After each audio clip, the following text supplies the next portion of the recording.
interpretamos la profecía. Hemos considerado primero las partes proféticas del Antiguo Testamento. ¿Cuáles eran? Tenemos mayores y menores, como se suele dividir, no porque uno es más importante que el otro, sino por la cantidad de revelación que tenían. Hemos empezado con Isaías, Jeremías, Lamentaciones, Ezequiel, Daniel, luego viene Oseas, hasta Malaquías, se consideran libros proféticos. Ahora hay partes en el Antiguo Testamento, como el libro de Deuteronomio, del 28 al 32, que también es profético. El libro de Números 24, que también es profético. El Salmos 22, Salmos 22, Salmos 72, Salmos 110, Salmos 118, y hay más salmos llamados reales o mesiánicos que también son proféticos. Es importante entender todo esto. La profecía siempre debe leerse de una manera canónica, es decir, a lo largo de la Biblia, para que nosotros podamos entender cómo los autores bíblicos citaron estas profecías y nos dieron mejor luz. Si queremos interpretar la palabra del Señor, especialmente las profecías, debemos verlo una luz canónica, para que usted pueda ver que cómo se continúa el plan y se mantiene la idea, solo que se tiene una mejor luz o se interpreta como debe ser. Así que hemos visto que las profecías tienen mayormente símbolos. Amén. Símbolos. ¿Qué caracteriza la profecía? El uso de símbolos. ¿Qué es un símbolo? Algo que significa algo. Amén. Algo que significa algo. Un símbolo es muy diferente a una fantasía. No significa que es ciencia ficción, que no va a ocurrir, que es algo mitológico. Hay supuestamente cristianos que creen que, por ejemplo, todo era simbólico en el libro de Génesis y la creación. Y algunos lo tildan de un tipo de mitología. Fue un mito que Dios usó, etc. No, hermano mío, la palabra de Dios siempre tiene el sentido literal, pero hay símbolos. Amén. Hay símbolos, hay objetos, cosas que representan algo. ¿Y quién nos da el significado de aquello o de lo otro? La palabra de nuestro Dios. Por eso hemos estudiado los principios del contexto. Así que se interpreta de forma literal dependiendo de su género, dejando que el texto mismo nos ayude, nos dé las claves para poder interpretarle. A veces en las profecías se encuentran bestias, cuernos, astros, montes, a veces números, que también colores, algunas hipérboles proféticas, es el énfasis de algunas expresiones como en aquel día que representan algo. Así que nosotros, ¿qué debemos hacer? Ubicar el género.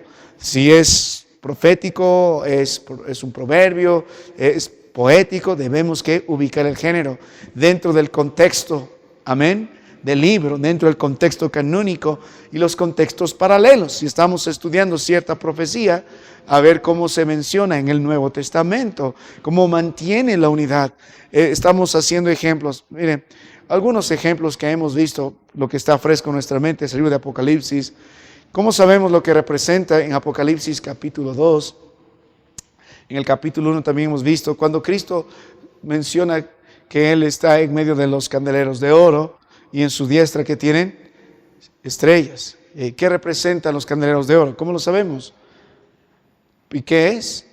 Bueno, yo puedo imaginarme muchas cosas, ¿no? Pero ¿qué dijo el Señor? Estos candeleros son las iglesias, ¿no es cierto? Una representación de la gloria de Dios y su control soberano sobre las iglesias. Y las estrellas en su diestra, ¿qué representan? Los mensajeros, amén. Dios usó bastante símbolo, pero la Biblia nos da el significado. La clave de la interpretación de los símbolos está en las Escrituras. Yo no puedo suponer ni encajar a mi escatología o a mi manera de interpretar lo que representa esto. Amén. Ahora, algo que yo voy a agregar a que muchos autores escatológicos o cuando tratamos de interpretar la profecía no entienden es que nos perdemos el énfasis. Siempre el énfasis, ¿de qué se trata? Con tema profético de la revelación de Cristo. De eso se trata. Amén. No podemos irnos por cositas que no podamos entender o no. No podemos pelearnos por eso tampoco o no encajan. Pero sí debemos nosotros buscar el énfasis sobre ello. En segundo lugar, no solo buscar el énfasis, sino también debemos considerar, hermano mío, las claves que el texto, el contexto inmediato, el contexto lejano, el contexto canónico nos muestra para interpretar qué significa esto. ¿Y debemos predicar toda la palabra de Dios? Sí, debemos predicar toda la palabra de Dios. Ahora, el propósito de la profecía es con exhortación y de predicción. Ese es el propósito. O sea, las profecías están escritas no para pelearnos, no para buscar algo misterioso, sino para exhortarnos, o sea, para animarnos, para fortalecernos. La palabra de Dios siempre con temas proféticos nos llama a tener esperanza y arrepentimiento. Hemos visto algunos pasajes como Isaías 1, Amos 5, pero vamos a buscar un pasaje. A ver, Sofonías 2:3. ¿Alguien nos ayuda, hermano? Aaroncito, sé que eres bueno en espada bíblica. Búscate Sofonías capítulo 2, versículo 3. ¿Qué dice Sofonías 2:3? La profecía presenta predicción. Amén. ¿Qué dice Sofonías 2:3? Buscad a Jehová todos los humildes de la tierra, los que pusisteis por obra su juicio. Buscad justicia, buscad mansedumbre, quizás seréis. Amén. ¿Ve? Está advirtiendo del día del enojo del Señor, el gran día, lo que estamos estudiando todo este tiempo de la tribulación en Apocalipsis capítulo 6 y en adelante. Lo que está llamando es al arrepentimiento. Al arrepentimiento. Entonces, la profecía nos anima. Para el creyente abriga esperanza. En 1 Tesalonicenses capítulo 4 el Señor habla de esperanza en su advenimiento. Estas palabras nos sirven para alentarnos cuando Él vuelva, pero también sirve de poder exhortar al arrepentimiento. Al arrepentimiento. Muy bien. Ahora, la profecía también tiene otro propósito, no solo de animarnos, de arrepentirnos, de fortalecernos, de esperanzarnos, sino también de avisarnos, ¿no es cierto? Porque ¿qué es lo que anuncia la profecía? Mayormente está cargado de juicios, pero también de restauración, y tiene que ver con la venida del Señor Jesucristo y el establecimiento de su reino. Así que, mi amado hermano, usted nunca va a poder separar las profecías acerca de todo lo que hay en la Biblia sin mencionar el día del Señor, sin ver sus juicios, sin ver lo que Él hará a favor de su pueblo. Eso es necesario, eso es necesario. Mire, vamos un momento a la palabra del Señor, a 1 Tesalonicenses, donde les dije, creo que di mal la referencia, no era 4, sino debe ser 5, pero vamos un momento a la palabra del Señor. Sí, es 1 Tesalonicenses 4. La Biblia dice, verso 13, tampoco queremos, hermanos, que ignoréis acerca de los que duermen, para que no os tristezcáis como los que no tienen esperanza, porque si creemos que Jesús murió y resucitó, así también traerá con Dios a Jesús a los que durmieron en Él. Por lo cual os decimos esto en palabra del Señor, que nosotros que vivimos, queremos quedar hasta la venida del Señor, no prestaremos a los que durmieron, porque el Señor mismo, como os de mando, como os de arcángel, con trompeta de Dios, descenderá del cielo y los muertos en Cristo resucitarán primero. Así que, verso 17, luego nosotros los que vivimos, los que hemos quedado, seremos arrebatados juntamente con ellos en las nubes para recibir al Señor en el aire, y así estaremos siempre con el Señor. Por tanto, alentados, animados los unos con los otros, con estas palabras. La palabra del Señor va a esperar luego a lo largo del capítulo 5 que nosotros, mientras esperamos la venida del Señor, vivamos en santidad, para que ese día el Señor no nos sorprenda y vendrá como ladrón, pero lo que Dios espera es que estemos sobrios. Mire la palabra de Dios en capítulo 5, verso 7, dice, pues los que duermen de noche duermen y los que se embriagan de noche se embriagan. Pero nosotros, dice el verso 8, que somos del día, seamos sobrios, habiéndonos vestido de la coraza y de fe y de amor, y con la esperanza de la salvación como yelmo, porque no nos ha puesto Dios para ira, sino para alcanzar salvación por medio de nuestro Señor Jesucristo.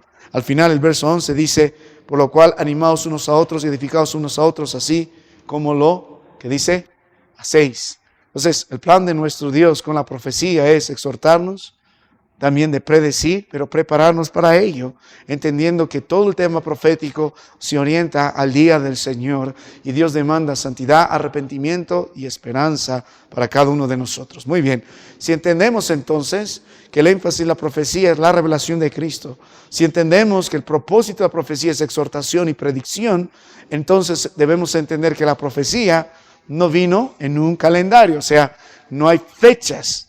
Más bien Dios dijo, no os toca a vosotros saber el día y la hora, cuando los discípulos, Señor, establecerás tu reino, y en el libro de Hechos capítulo 1, no nos toca a nosotros, amén. No puso una fecha exacta.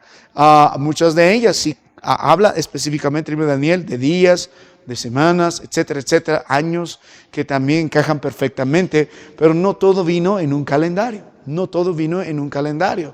Lo que el Señor sí nos muestra es luz sobre su primer advenimiento y sobre su segundo advenimiento. Amén. Los profetas lo vieron de manera vertical, o sea, no pudieron ver el valle que hay entre el primer y segundo advenimiento. Muchos sí lo entendieron, pero fue un misterio. Nosotros lo vemos a la luz. Así que ellos sí sabían que vendría el Señor una vez y luego una segunda vez. pero muchos malinterpretaron esto, no vieron el valle que está. En Isaías 61 hemos visto, verso 1 al 2, se describe la primera venida y la segunda venida de Cristo. En Lucas 4, del 18 al 19, se muestran estas dos venidas. Vamos a repasar. A ver, vamos con Josué, Isaías 61, del 1 al 2, ayúdame hermano. Luego Andy busca Lucas 4, del 18 al 19. Léelo otra vez, hermano. Lee Isaías 61, del 1 al 2.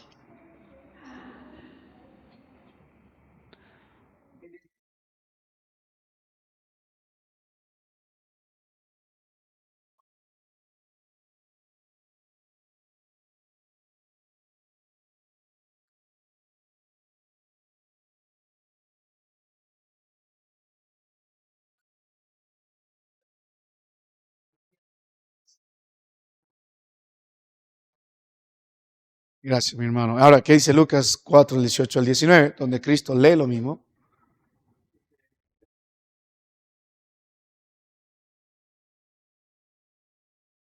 Me ha enviado a sanar a los quebrantados de corazón, a pregonar libertad a los cautivos y vista a los ciegos, a poner en libertad a los oprimidos, a predicar el año agradable del Señor.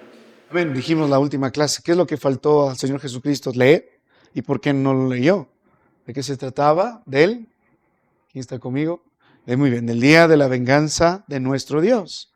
¿Ves? Si ustedes se dan cuenta, mire, cuando estudia, si usted quiere predicar el libro de Lucas, del 18 al 19, ¿a dónde debe ir? A Isaías 61, verso 1 y 2, para entender. Entonces, cuando estamos interpretando las profecías, debemos ver que la profecía no viene en un calendario, pero sí está estipulado los sucesos. El problema es que los judíos de aquellos días malinterpretaron esto.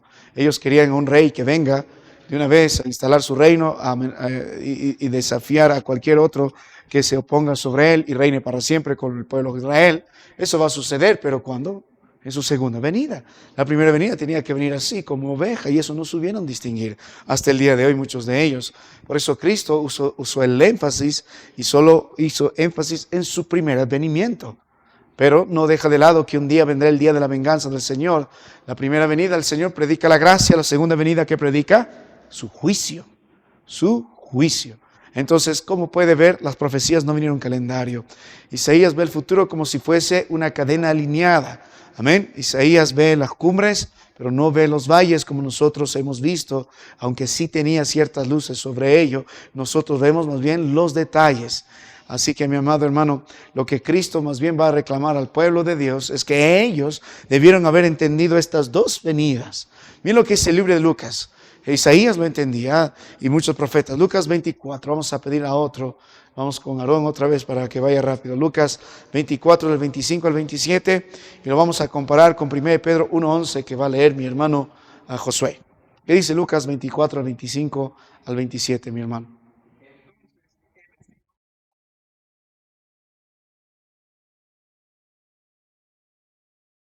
Que el Cristo padeciera estas cosas y que entrara en su gloria, y comenzando desde Moisés y siguiendo por todos los profetas, les declaraba en todas las escrituras lo que de él decía. Lo que el Señor está hablando es esto. Su primer advenimiento dijo y está hablando a sus propios discípulos. Recuerda que estaban tristes camino a Emaús porque el Señor nos ha sido quitado. El corazón de ellos era incrédulo y no podían entender esto, no podían interpretarlo correctamente, aún estando con Jesús mucho tiempo. Y luego Cristo tuvo que ir por las Escrituras a enseñarles que se hablaba de su primera venida y luego de su segunda venida. Aunque las profecías no vinieron en un calendario, pero sí vinieron específicamente hablando de los sucesos. ¿Ve? Toda profecía tiene que ver con Cristo Jesús. Él es el énfasis. Tiene que ver con su primer y segundo advenimiento. Los sucesos demás son circundantes. En el Antiguo Testamento se ve de manera horizontal, pero se da luces para entender el intervalo de esto. Primera venida de Cristo en gracia, segundo venimiento en juicio.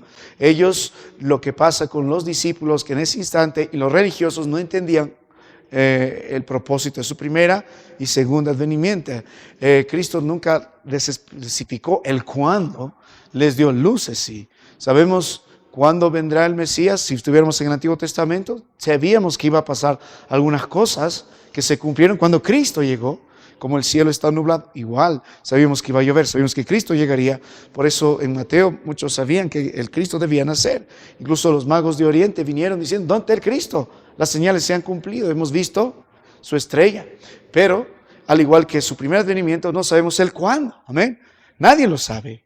El Padre en su la potestad sabe el cuándo, ni los ángeles, pero va a venir. Pero sí sabemos que se está acercando por lo que Dios nos da. ¿Qué dice 1 Pedro, hermano, 1 del 10 al 12?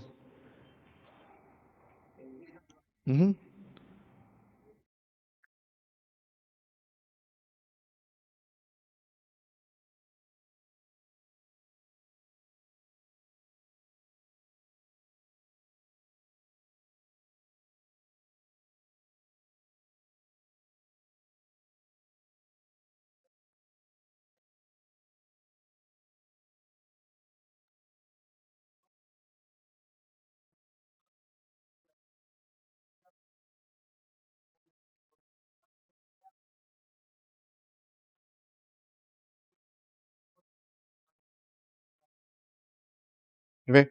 Lo que el Señor está diciendo aquí en su palabra a través de Pedro es importante. Los profetas entendían, ellos escudriñaron. ¿Y qué pasó realmente con los discípulos esos días? Bueno, su falta de entendimiento, su falta de escudriño. ¿Qué pasó con los religiosos de aquellos días? Pues su corazón incrédulo, malinterpretaron la Biblia, no reconocieron al Cristo. Muy bien, entonces cuando entendemos a la Biblia y vamos a las profecías, nosotros tenemos que entender que el énfasis está en Jesucristo, amén, en la revelación principal. Y la Biblia no vino en un calendario con fechas específicas, pero sí hace claridad en los sucesos, especialmente en la primera venida del Señor y en la segunda venida del Señor. En el Antiguo Testamento se miraba de manera horizontal, aunque los profetas escudriñaron el intervalo que hay entre la primera y segunda venida, ese valle que está entre estos dos montes.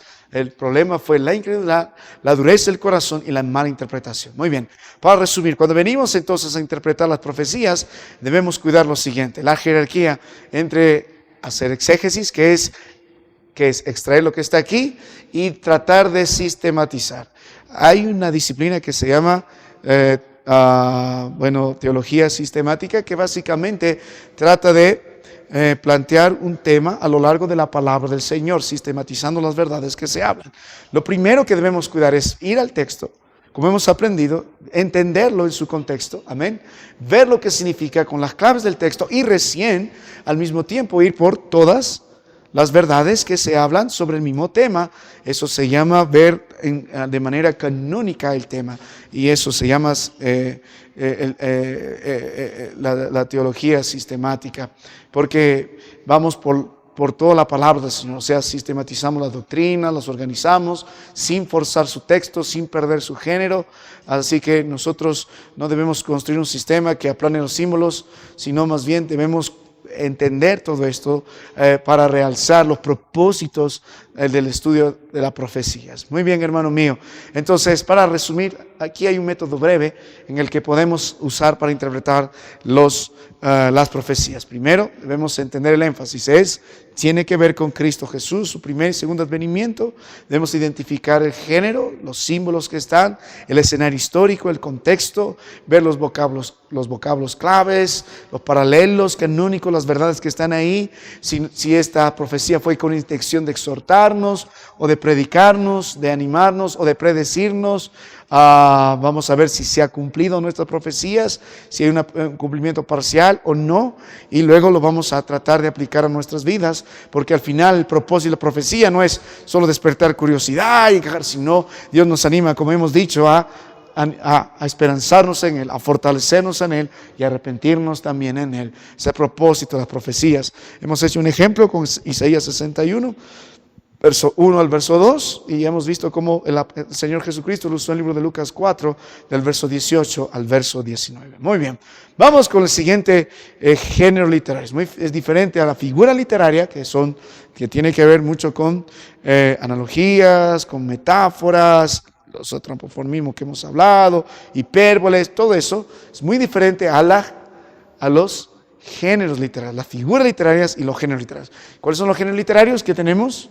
Tenemos profecía. ¿Qué más hay? Narrativas. ¿Qué más hay? Proverbios. ¿Qué más hay? Hay poesías. Todo eso está cargado en el Antiguo Testamento. Vamos con el segundo género literario. Antes de pasar, ¿habrá alguna pregunta sobre la interpretación? Y hermano, como le digo, yo estoy haciendo un resumen del resumen, porque todo esto involucra bastante estudio, pero estoy dándoles algunas pistas de cómo podemos nosotros interpretar las profecías. Amén. Ese es el punto. Amén. Si no hay una pregunta, lo pasamos para el final. Muy bien, hoy vamos avanzando. Vamos con la narrativa, otro género literario. ¿Cuáles son los libros que la Biblia contiene en el Antiguo Testamento como narrativa? ¿Qué partes? Cuando hablamos de narrativa son la manifestación de historias, amén, en la palabra del Señor, de acontecimientos, no necesariamente cronológicos, pero son eso, lo que Dios nos muestra, acontecimientos, hechos históricos, narrados, por eso se llaman narrativa, y tenemos libros, desde Génesis hasta el libro de Esther, son libros narrativos. Y la historia de la redención de los patriarcas continúa hasta después del exilio. Casi todo el Antiguo Testamento también contiene narrativa, aún los libros proféticos tienen secciones narrativas. A ver, en el Nuevo Testamento, ¿qué libros contendrán narrativa? Los evangelios, amén. ¿Qué más? Hechos, amén. Amén. Lo demás podemos ver que es otro género, lo veremos en el tema del Nuevo Testamento, cuando veamos la hermenéutica especial, vemos las epístolas, ¿no es cierto? Y vamos a ver cómo interpretarlas. Muy bien, vamos con algunas verdades para interpretar las narrativas. Primero, ustedes tienen que entender que las narrativas son descriptivas, no son prescriptivas. ¿Cuál es la diferencia? Describen situaciones, pero no necesariamente nosotros lo debemos aplicar al pie de la letra, o sea, no es prescriptivo. Por ejemplo, vamos a hablar de Daniel, en el libro de Daniel 6:10. La Biblia dice, a ver, vamos a pedir a alguien que lea Daniel 6:10. Andy, ayúdame. Libro de Daniel, capítulo 6, verso 10, o capítulo 6, verso 10. Sí, es Daniel 6:10. Nota que dice Daniel 6:10. La narrativa, cuando vamos a interpretar, debe entender que son descripciones. Hay principios que brillan ahí, pero no necesariamente cada parte es prescriptivo, o sea, tengo que hacerlo igual. ¿Qué dice Daniel 6:10, mi hermano? Cuando Daniel supo que el edicto había sido firmado, entró en su casa y abiertas las ventanas de su cámara que daban hacia Jerusalén, se arrodillaba 3 veces al día, lloraba y daba gracias delante de su Dios, como lo solía hacer antes. ¿En qué podemos destacar de Daniel? ¿Cómo enfrenta las circunstancias? Clamando al Señor, como lo solía hacer. La Biblia dice, ¿cuántas veces oraba Daniel? Hasta los niños cantaban.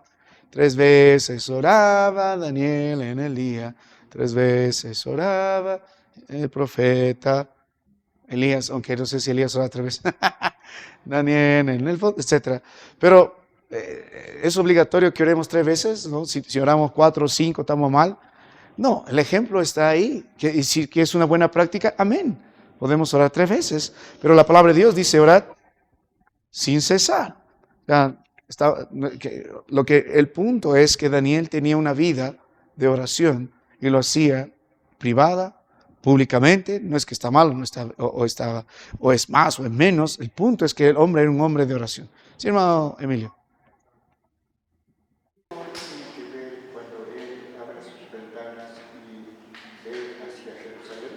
Sí, en aquellos días como están fuera de Jerusalén, ellos siempre oraban mirando a Jerusalén con el deseo de volver.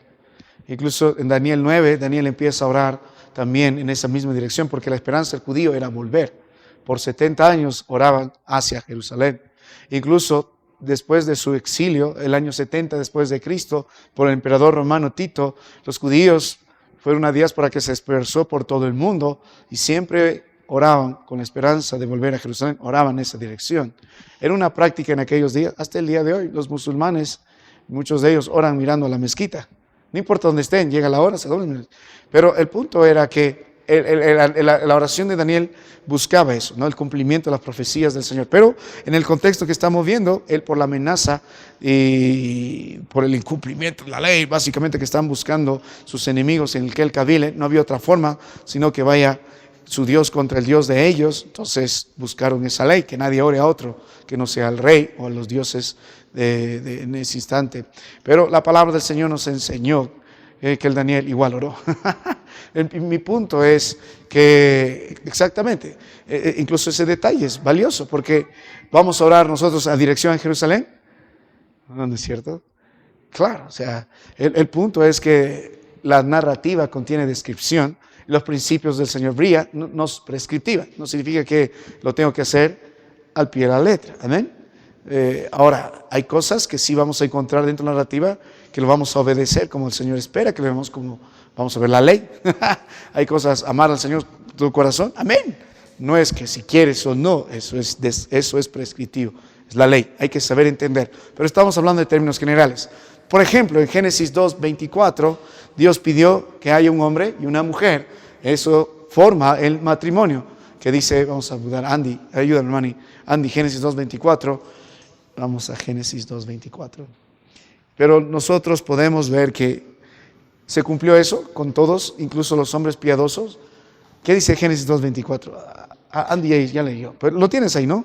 Vuelve a leer, hermano, entonces. Dejará el hombre a su padre y a su madre y se unirá a su mujer y serán una sola carne. Amén. Luego vas a Mateo 19, Aaroncito, y lees capítulo 4, capítulo 19, verso del 4 al 6. Le pregunto, ¿se cumplió todo eso? O sea, en Génesis ves la narración de Dios, pero ves el principio claro del Señor. Amén. Hombre y mujer. Ese siempre fue el plan. Pero la pregunta es, ¿por qué Abraham tuvo más de una mujer? Porque los patriarcas tuvieron Isaac, más mujeres. ¿Por qué? Por ejemplo, Jacob. ¿Por qué? O sea, ¿qué pasó con David? Y ni qué decir con Samuel. Digo, con Salomón. Samuel no, Salomón. Sí sabemos que tuvo esposa Samuel, pero no muchas. ¿Pero qué pasó? Era culturalmente aceptado, probablemente, por el contexto que ellos tenían. Pero, créanlo o no, hermano, hay muchos que en el día de hoy, como religiones, no quiere decir para que los mormones se molesten, pero ellos en su lado ortodoxo, conservador, ellos practican la poligamia sosteniéndose en la palabra de Dios. Y hay pastores adúlteros que se respaldan en eso. Yo tengo el ministerio de David, puedo tener varias esposas. Por eso es importante interpretar correctamente la palabra de Dios, ¿no? Es que Abraham tuvo muchas mujeres, yo también. Y así fue amigo de Dios. Entonces, por eso, las narrativas tienen mucha descripción, los principios bíblicos brillan, pero no todo es prescriptivo. Culturalmente aceptado, amén, en esos días, pero no compatible con los principios bíblicos. Mire que dice Mateo capítulo 19, verso del 4 al 6. Tienen que tener mucho cuidado con eso. El que los hizo al principio, varón y hembra los hizo, y dijo, por esto el hombre dejará padre y madre y se unirá a su mujer, y los dos serán una sola carne. Así que no son ya más dos, sino una sola carne. Por tanto, lo que Dios juntó, no lo separe el hombre. Amén. Entonces la poligamia es descrita en la Biblia, pero no está prescrita. Amén. La ley y el diseño de la creación de Dios siempre se mantuvo un hombre y una mujer. Amén. Entendemos esto. Pase, hermanas, pase. Adelante, mi hermano. Ayúdale, hermano Esteban. Pasen. O sea, cuando interpretamos los géneros narrativos en la palabra de Dios, deben entender eso. El día de hoy, bienvenida, hermana, adelante, tome asiento. Tenemos algunas sectas, digamos así, que se visten igual o tratan igual como se vestía en aquellos días los israelitas, con túnicas. ¿Por qué no lo hacemos? ¿Sí? Nosotros debemos entender, hermano mío, la Biblia es vigente para hoy, amén. Pero cuando estudiamos e interpretamos las narrativas, estamos estudiando ahora cómo interpretamos narrativas, hemos estudiado cómo interpretamos las profecías y ahora estamos estudiando cómo interpretamos las narrativas, debemos entender que contienen muchas descripciones, pero no todas son prescriptivas, amén. Por eso no hay hombres con tantas mujeres como Abraham lo tenía. El principio era el mismo, un hombre y una mujer, y Cristo lo rectificó en el Nuevo Testamento. ahora. Hemos visto, por ejemplo, en Génesis 50, el versículo 20. A ver, vamos a leer eso. Génesis 50, 20. Le pregunto, ¿estuvo bien o no? ¿Haremos lo que hizo José cuando buscó reconciliarse con sus hermanos, de tomar su copa y ponerla en el equipaje del menor de sus hermanos y hacerse al que no sabía lo que sucede y mandó a traer a sus hermanos, etcétera? Cuando trató de arreglar este asunto con sus hermanos. ¿Qué dice Génesis 50, 20? Vamos, si te puedes leerlo. Pensasteis mal contra mí, mas Dios lo encaminó bien para hacer lo que vemos hoy, para mantener en vida a mucho pueblo. Ese es el énfasis, amén, en la descripción de la historia de José y sus hermanos. Él fue vendido, conoce toda la historia, pero el punto era que el Señor en su gracia permitió todo esto, lo diseñó para preservar a su pueblo, amén. Pero en Génesis 44, verso 1, dice la Biblia, mandó José al mayordomo de su casa diciendo, llena de alimento los costales de estos varones cuanto puedan llevar y pon el dinero de cada uno en la boca de su costal. Y verso 2 dice, y pondrás mi copa, la copa de plata, en la boca del costal del menor con el dinero de su trigo. Y él hizo como dijo José.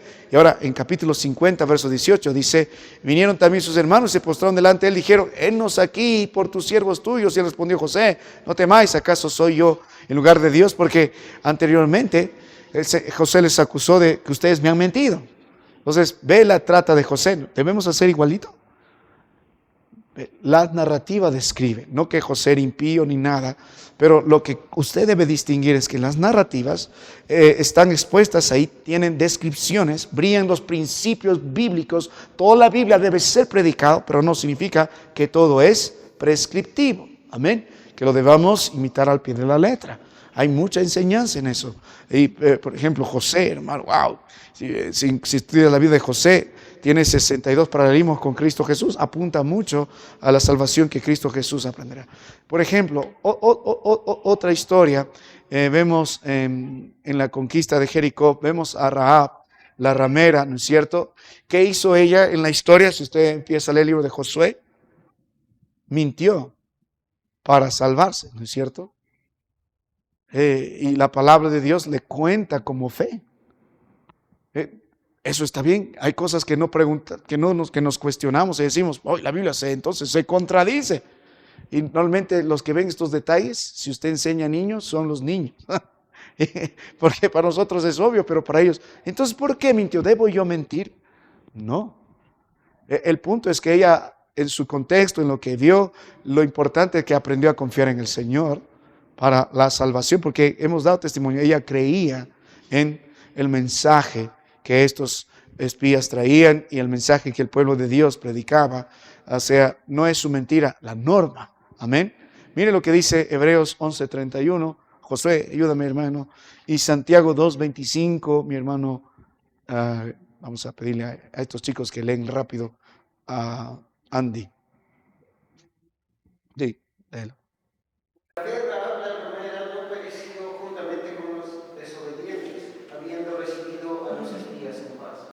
¿Ven? ¿Ves? ¿Qué más dice Santiago 2:25? ¿Qué resalta de esa historia? Es 2:25. La ramera no fue justificada por obras cuando recibió a los mensajeros y los envió por otro camino. ¿Ven? Sino por qué fue justificada por fe. Ese es el punto. La fe, ese es el punto. No significa que vamos a tener que someternos a cada acto circunstancial de la palabra de Dios. Obviamente que no debía haber mentido, amén. Pudo haberlo hecho de otra forma, pero a pesar de eso, Dios destaca que su fe. Muy bien. Ahora, cuando miramos la palabra del Señor y entendemos cómo interpretamos narrativa, debe entender primera ley en nuestra hermenéutica que la narrativa es descriptiva, amén, contiene principios bíblicos de la palabra del Señor, pero no todo es prescriptivo, amén, no todo es prescriptivo. Muy bien. Ahora, cuando interpretamos la narrativa en el Antiguo Testamento, como el libro Génesis, Éxodo, Levítico hasta Esther, y luego después del exilio, los libros que continúan, podemos nosotros entender que el protagonista de las narraciones no es el actor humano, sino ¿quién es? Es Dios. Hace poco un niño de nuestra iglesia estaba participando en una de sus escuelas con cierta tendencia cristiana en un concurso de exponer historias bíblicas. Entonces, él estaba buscando hablar acerca de David y Goliat.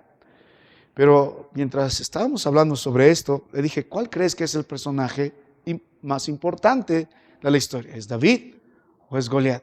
Y aunque es pequeño, el niño tenía muy buen discernimiento.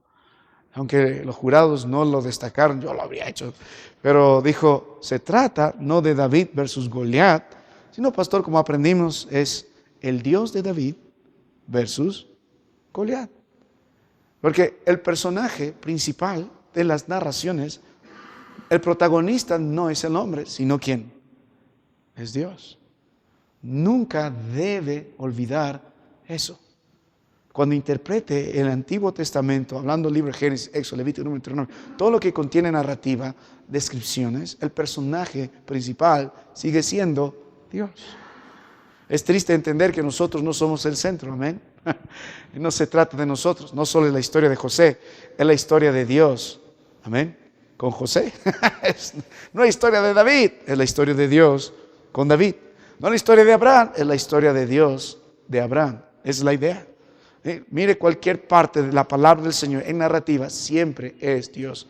Si miras el Pentateuco, ¿a quién brilla Dios? Él es el creador de los cielos y la tierra. En Éxodo, Él muestra su poder y su gloria. En Levítico, muestra su santidad. En Números, muestra sus propósitos y su castigo a su pueblo. En Deuteronomio, vuelve a rectificar su ley. Todo se trata del Señor. En Josué, su poder para conquistar usando a su pueblo. En Jueces, también el castigo y su misericordia, porque un pueblo desordenado, José, Jueces, Ruth, la gracia y la misericordia de Dios no es la historia de Ruth, es la historia de la misericordia de Dios, de cómo introduce una mujer moabita a su pueblo. Pero lo más importante aquí no es la historia de Ruth, la historia de Noemi, es la historia del Dios de Noemi, una mujer que se fue por su desobediencia y volvió convertida en Mara, y la restauración de él, porque termina diciendo sobre este hijo de su hijo, su nieto que es Isaí, de ahí vendrá David, de ahí vendrá el rey, este es el restaurador de mi alma. ¿Ve? Todo se trata del Señor. Si va al libro de Hechos, la historia no es Hechos de los apóstoles, son Hechos de Jesucristo a través de su Espíritu. Todo se trata del Señor. Cuando estudian narrativas, tiene que ver, el Señor está en todo. Se trata de su historia con su pueblo, en el Antiguo Testamento, con la humanidad y con su iglesia y con la humanidad. De eso se trata. Es la historia preciosa de nuestro buen Dios. Así que cuando estudiamos narrativa, usted no debe olvidar eso. Dios es el protagonista, su fidelidad, su soberanía, su misericordia, su amor, su justicia, su juicio, todo lo dirige el Señor. Los hombres nada más somos instrumentos y nosotros sí somos fallidos. Amén. A diferencia del Señor. Así que vamos a considerar algo más. Veamos un sustento en el libro de Lucas. Vamos al libro de Lucas, capítulo 1, verso 4, otra vez con Aarón, hermano mío, Lucas 1, verso 4 y Hechos 1, verso 1, con Josué. Ambos los evangelios son narración y también el libro de Hechos tiene mucha narrativa. Eso no involucra que dentro de la narrativa hay figuras, hay parábolas que vamos a ver en el Nuevo Testamento, hay símbolos, etc. ¿Qué dice Lucas 1, 4?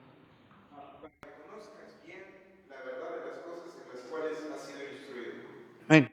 Y ahora que dice Hechos 1:1, la verdad de las cosas que ha sido.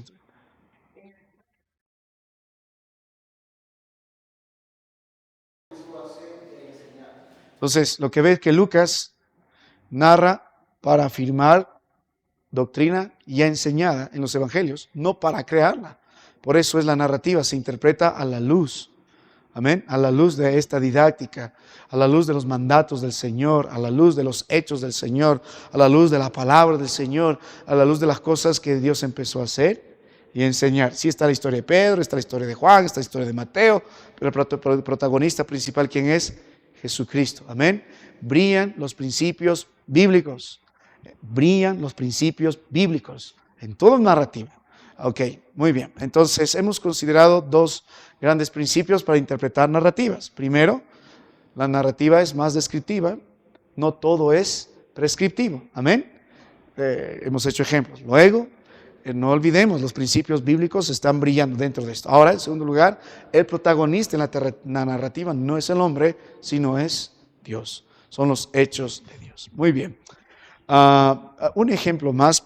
Recuerda el libro de Hechos, mirando el libro de Hechos, sé que podemos ver el Antiguo Testamento, pero lo que está fresco en su mente es ese libro de Hechos del 1 al 11, recuerda el verso 8, hemos estudiado por varias semanas el tema de ser testigos, ¿no es cierto? El verso 11, y me seréis testigos, Hechos 1:8, y me seréis testigos en Judea, en Jerusalén, Samaria y todo, hasta lo último de la tierra.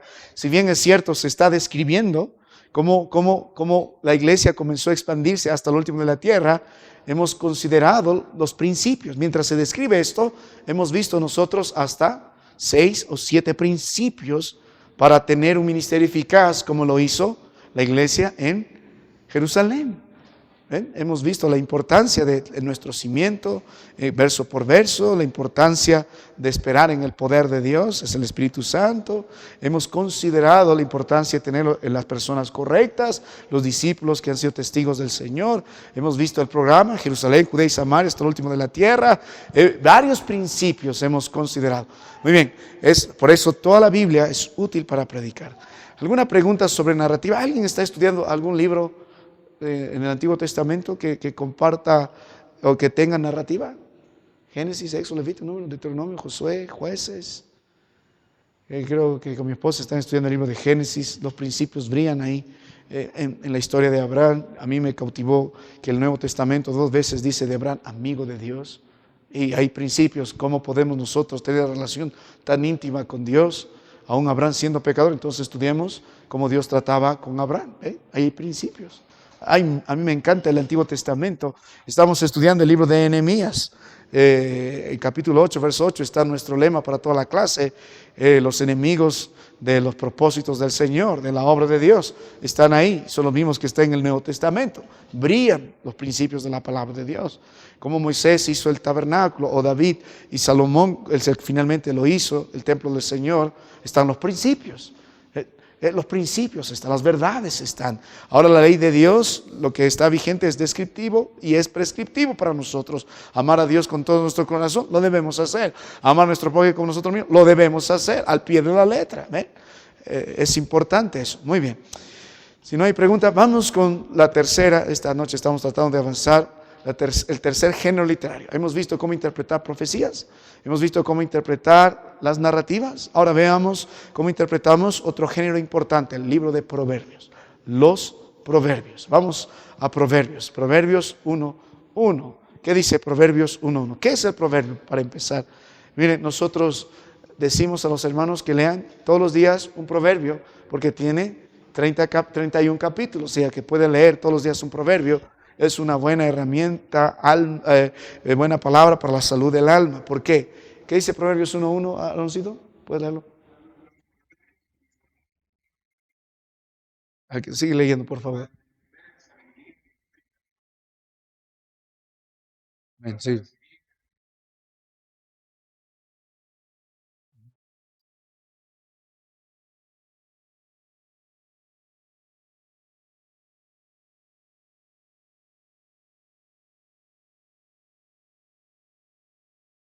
Amén, gracias. Y empieza la primera lección.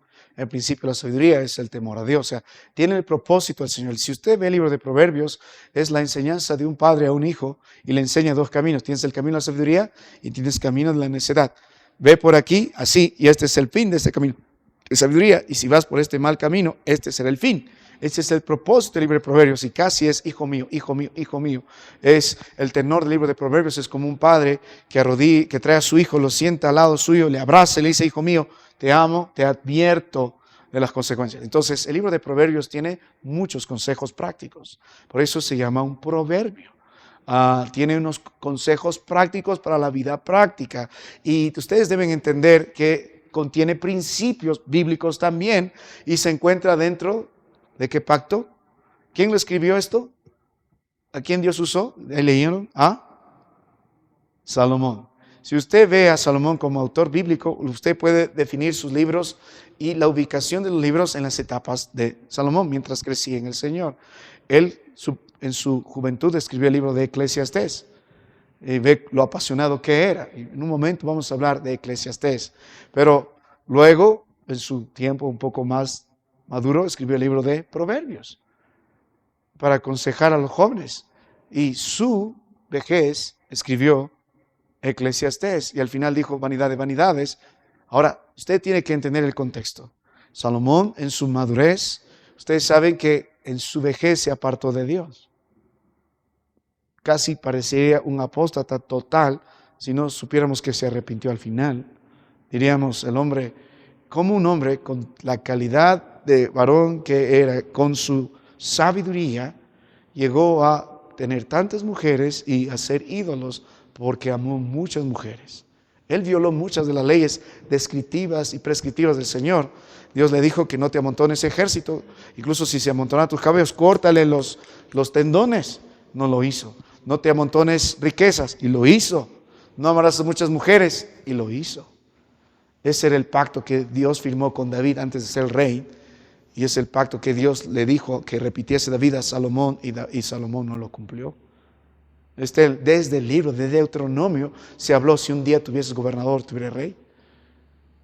Salomón quebrantó todo eso. ¿Cómo lo hizo? Ahora debes entender, hermano, que a pesar de eso Dios lo usó, Dios lo inspiró, era un creyente, pero se apartó de tal forma se apartó. Ahora, él está dentro de qué pacto. Si hemos estudiado, hay 6 pactos en el Antiguo Testamento. Está especialmente dentro del pacto de Moisés, ¿no es cierto? Todavía no hay Jeremías, hay vestigios del nuevo pacto, etcétera, como Ezequiel vendrá, pero está bajo el antiguo pacto. Entonces, las leyes que tenemos en el Antiguo Testamento suman 631, algunos cuentan 633, pero más de 600 leyes son descriptivas, pero ellos tenían que cumplirlo. Pero aparte, el Señor, a través de estos varones del Señor, como este varón llamado Salomón, él escribió más de 3,000, nosotros tenemos solo algunos cuantos, dio este tipo de consejos prácticos para mejorar nuestro camino delante del Señor, que brillan en principios. Entonces, cuando vamos al Proverbio, son dichos breves, si ustedes se han dado cuenta, y muchas veces no están relacionados uno con el otro. Son dichos breves, a veces son dichos comparativos, a veces son dichos que observan y destilan sabiduría práctica. Entonces, dentro del pacto mosaico, dentro de esta literatura sapiencial, estos principios van a servir como herramientas de instrucción para poder crecer en sabiduría, ser gobernados por sabiduría, buscar ser agradables al Señor en nuestra vida diaria. Así que es lo que suele ser. Ahora, cuando hay algunos que van a decir lo siguiente, yéndose un poquito al extremo: no tomes todos los proverbios como promesas absolutas, ni como garantías inmediatas. Algunos lo van a decir. Yo particularmente discrepo con eso. Sí hay verdades, hay principios y también creo que hay promesas, a pesar que son consejos. Pero si conseguimos nosotros vivir en la palabra de Dios y en las promesas del Señor, pero sobre todo en estos consejos prácticos de sabiduría, bajo la luz de la palabra del Señor, nos va a ir bien. La palabra sabiduría en el libro de Proverbios es una palabra muy importante. Si queremos entender qué es sabiduría en el Antiguo Testamento, debemos entender desde la definición etimológica, sus diferentes rangos semánticos que hemos visto y en el contexto. La palabra sabiduría en su uso común describía a cualquier hombre con una especialidad. Cuando Dios estaba haciendo estaba edificando el tabernáculo, pidió a Moisés que trajera hombres con sabiduría, que supiesen tallar, por ejemplo, cómo se tallaría el arca del pacto. ¿Cómo lo harías? Tenías que tener hombres con la ciencia, con el arte para tallarlo. Entonces, cuando hablabas de sabiduría, hablabas de hombres especialistas en algo. Ahora, el uso en el libro de Proverbios es importante porque el principio de la sabiduría es el temor a Jehová. Entonces, la primera lección de la sabiduría es mirar a un Dios grande y temible y saber ser especialista en cómo conducirse delante de Él en nuestra vida diaria. Y cómo transmitir eso a los nuestros. Entonces, para mí sí es muy importante entender que si obedecemos la sabiduría del Señor, buscamos sabiduría, vivimos en sabiduría, porque Cristo es presentado también con la persona de sabiduría, nos va a ir bien. Vamos a ver algunos ejemplos en cuanto a esto. Vamos a ver, mire, hay mucho que estudiar el libro de Proverbios, es bastante. Como les dije, hay paralelismos, hay frases afirmativas, negativas, hay tesis, antitesis en una sola expresión del libro de Proverbios. Hay contrastes, hay comparación, hay síntesis, hay generalizaciones a veces, hay prácticas, hay muchas verdades que brillan dentro de este libro de Proverbios. Ahora, nuevamente, Proverbios 1:7 que dice, el principio de la sabiduría, ¿qué? Es el temor a Jehová. Nuestro primer principio para interpretar el libro de Proverbios tiene que ver con el temor al Señor. Todo esto haya su centro en Jesucristo, en el Señor. La palabra de Dios siempre apunta a Cristo Jesús. Él es la persona de la sabiduría. Debemos tener siempre presente esto. ¿Qué haría el Señor? ¿Qué haría el Señor? ¿Cómo nos vamos a conducir delante de un Dios que oye, ve y nos juzga? Nuestro trabajo es vivir delante de ese Dios, como hemos dicho el miércoles pasado, habitando delante de nuestro Dios. Vamos a ver algunos ejemplos del libro de Proverbios y los vamos a tratar de interpretarlos y ver. Hay mucho, hermano, a mí me encanta el libro de Proverbios, casi lo hemos leído constantemente por mucho tiempo. Así que vamos a ver, por ejemplo, Proverbios 26, del verso 4 al verso 5. Aquí hay paradojas en la palabra de Dios que nos animan a discernir, depende de la ocasión. ¿Qué dice Proverbios 26, del 4 al 5, mi hermano? Vamos a pedirle a Aarón que nos ayude.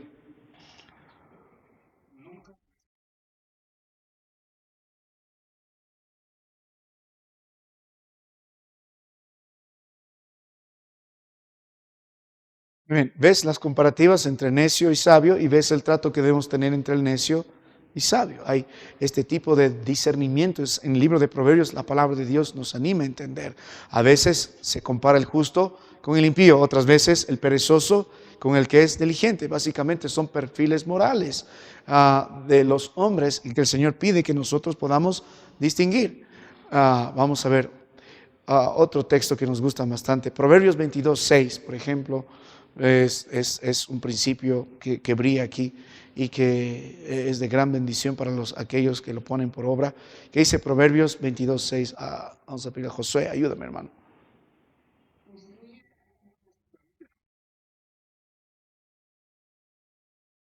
La palabra de Dios dice, instruye al niño en su camino y aunque fuere viejo, no se apartará de él. Cuando interpretamos esto, que estamos entendiendo el consejo práctico, la idea de instruir aquí no solamente tiene que ver con compartir conocimientos, sino básicamente la palabra involucra dirección y consagración. Entonces, la garantía de eso, aunque fuere viejo, no se apartará. Pero alguno dirá, no se cumple siempre en todo. ¿Qué pasa con aquellos que se apartan? ¿Qué pasa con aquellos que crecieron y luego se apartaron? ¿Qué pasa con ellos? ¿Sucedió? ¿No sucedió? ¿El Padre hizo su trabajo? ¿No hizo su trabajo? Ahora, ¿qué nos ayuda a nosotros a entender? Las Escrituras, amén. Las Escrituras se interpretan a sí mismas y nos dan luz en las verdades que vienen después. Cuando miramos a la luz del Nuevo Testamento sobre estos asuntos, nosotros podemos ver que la verdad continúa, amén. Que la verdad continúa.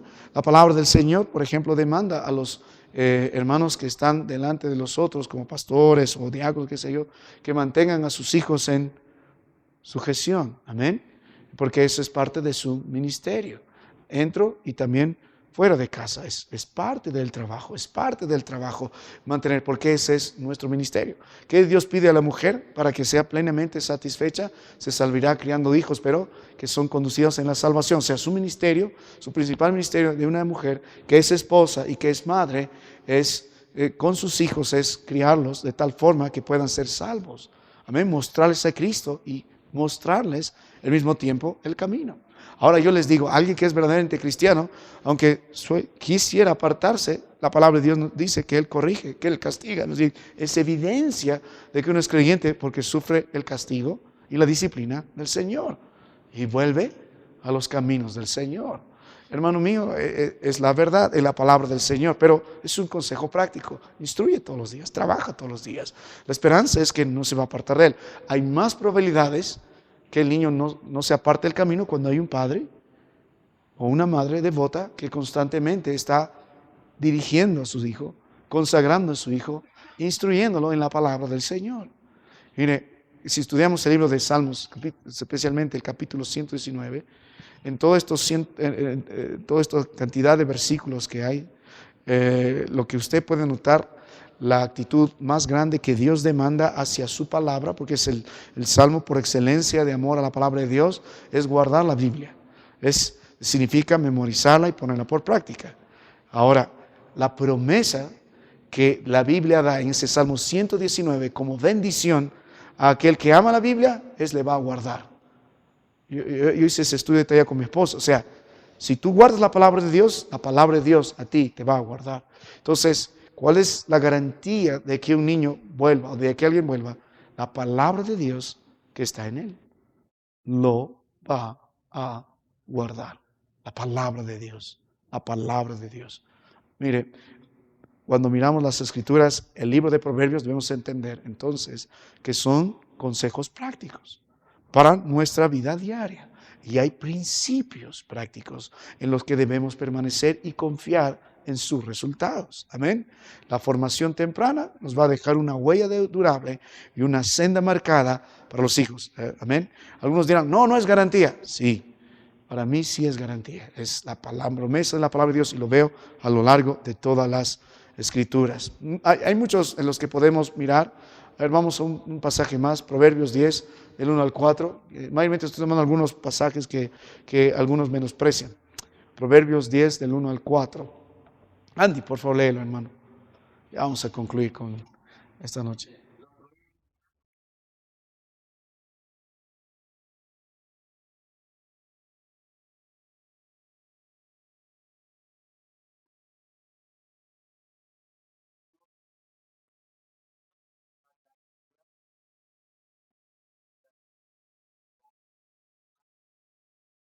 Amén. Está encargado de principios, ¿no? No necesitamos saber el hebreo antiguo para interpretar todo esto y mucho entender los contextos, etcétera. Los proverbios son sencillos de entender, cualquiera podría entenderlo. El hijo sabio alegra o no al corazón del padre. Sí. ¿Qué es lo que trae tristeza? El hijo necio al corazón de la madre. ¿Un hombre perezoso se empobrece? Sí. El que no trabaja, no coma. Ahora, ¿el que es diligente va a prosperar? Sí, mayor probabilidad que prospere. Los principios bíblicos están ahí y se repiten a lo largo de la palabra de Dios. Ahora, normalmente la diligencia trae bienestar, la pereza trae carencia. Son los enemigos. Ahora, uno dirá, ¿y qué pasó con Job? ¿Por qué llegó a vivir en esa situación tan crítica con el asunto de lo que Dios permitió, que perdiera todo lo que tenía, todo lo que amaba?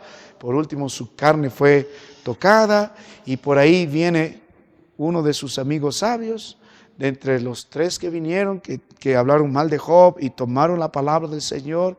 Básicamente le acusaron de un hombre pecador y por eso está sufriendo lo que sufre. Dijo, tú no fuiste diligente, por eso estás así. Tú has sido perezoso, por eso estás en carencia. Tú has sido pecador, por eso te ha venido toda esta calamidad. Podría haber tomado proverbios, podría haber tomado muchos libros del Antiguo o las leyes del Antiguo Testamento. ¿Y qué dice Job en capítulo 42, verso 7? ¿Cómo responde Job a eso? Debemos tener sabios en todo esto, hermano. Los principios están ahí. Pero debemos entender que hay circunstancias que Dios en su gracia permite que pase para nuestro bien como necesidad, como circunstancias así, que nos ayudan a entender, pero eso no invalida los principios. Job no está ahí porque invalidó el ser perezoso, o porque fue perezoso, porque no fue diligente, porque fue pecador, sino ni Job entendía, solo para la gloria de Dios, pero algo entendía Job. ¿Qué dice Job 42:7? Andy, ¿lo puedes leer?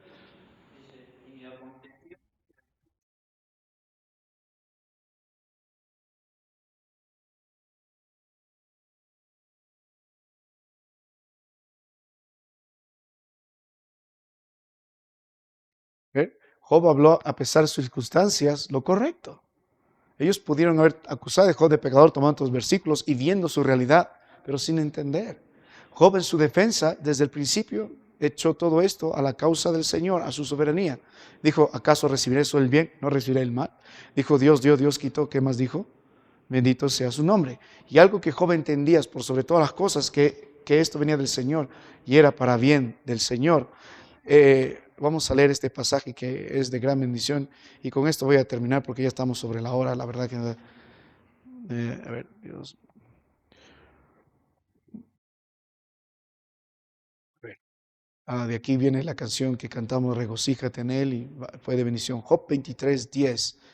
A mí me animó mucho en los días de pandemia y otros hermanos también se fortalecieron. Aaron, lee Job 23:10. Me probará y saldré como oro. ¿Ven? Esperanza de Job. Yo sé que mi Redentor vive, decía antes, pero Él conoce mi camino. Y Él sabía que esto no estaba pasando porque era un gran pecador y las consecuencias de su pecado, sino que era una prueba de parte de Dios. Y decía, es para mi bien, saldré mejor yo después de esto, porque está quitando la escoria y saldré como oro. Y entre paréntesis, ¿qué hizo Dios con Job después? Le dio el doble de todo lo que tenía. ¿Te das cuenta? Amén. El principio brilla en la palabra del Señor.